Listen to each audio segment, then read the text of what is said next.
The order came like a slap across the face. Sharp, public, and impossible to ignore. Remove your uniform.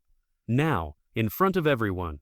180 soldiers stood in formation, their eyes fixed forward, though each pair of ears was burning with the weight of what they'd just heard. The air was thick with unspoken disbelief. No one moved, not even to breathe more than was necessary.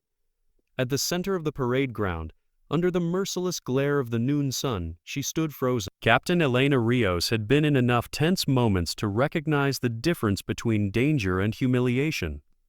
This was no battlefield, but the sting in her chest felt no less sharp than shrapnel. She could feel the sweat rolling down the back of her neck.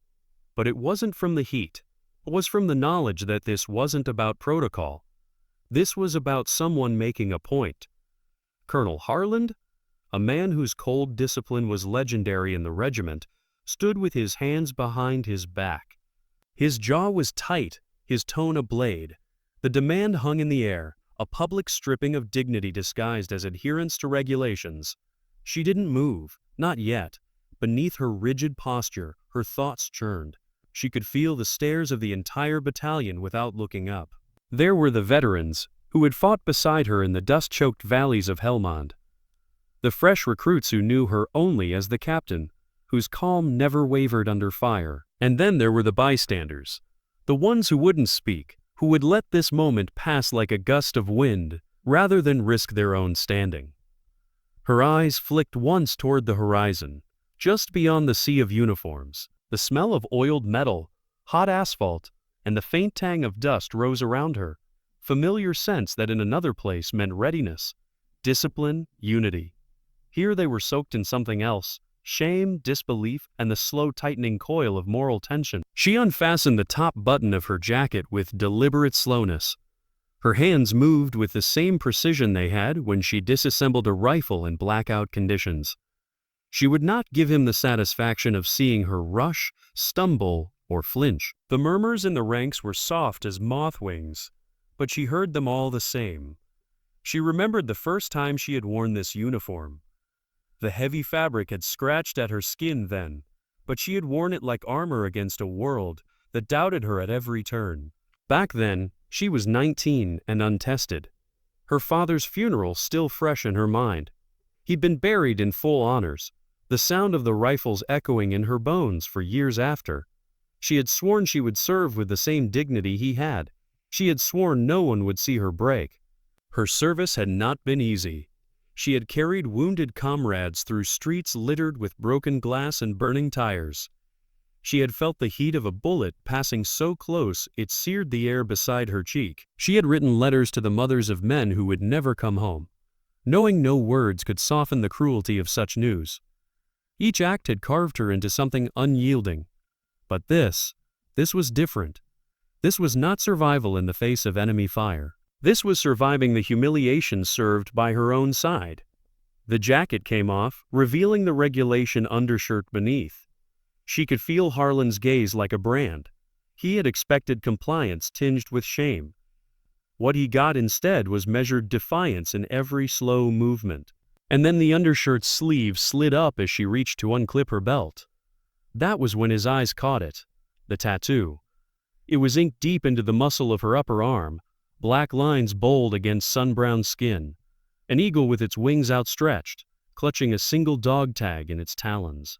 Around it, the names of the 5 soldiers from her first deployment. The ones she had carried home in flag-covered coffins. Each letter was etched with the precision of someone who had carved them into her memory long before she carved them into her skin. The colonel froze. His lips parted, but no words emerged. The soldiers in formation shifted almost imperceptibly, as though they could sense the power in the air changing hands. No one spoke. No one had to. The tattoo told a story none of them could ignore. A story of sacrifice, of loyalty paid in blood, of leadership that had earned the right to stand unshaken under the weight of any uniform.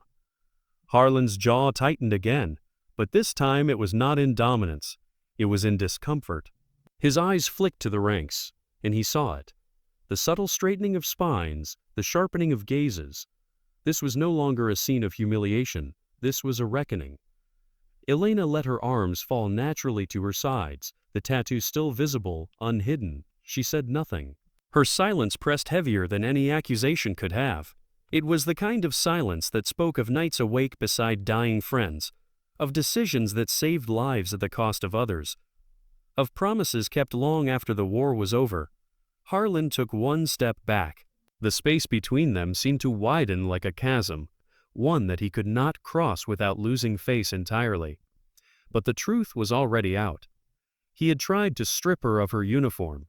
Instead, she had shown them all the part of herself that no order could take away. A voice rose from somewhere in the formation, soft, steady. "Ma'am, just that." But it was enough to start a chain. Another soldier echoed it, then another, until all around her, in perfect unison, came the sound of 180 soldiers calling her title.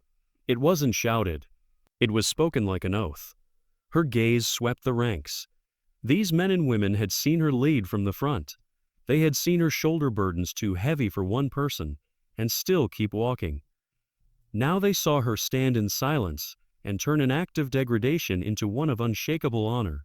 She didn't need to speak the words forming in her mind, but if she had, they would have been these. That strength isn't proven when you shout the loudest, but when you stand your ground in silence and let the truth speak for you. Harlan muttered something about resuming the drill, but no one moved until Elena reached for her jacket again. She slid it on, buttoned it with the same deliberate precision, and stepped back into line, not because he had told her to, but because she chose to. By the time the formation dispersed, the story was already spreading. It would be told in mess halls, in barracks, in quiet conversations between those who understood what had really happened on that parade ground.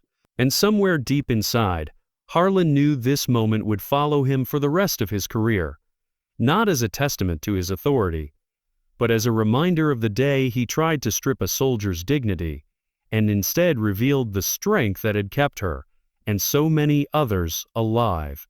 Respect is not given by rank alone. It is earned in blood, in sacrifice, and in the silent moments when the world watches to see if you will stand or bow. On that day, Captain Elena Rios did not bow.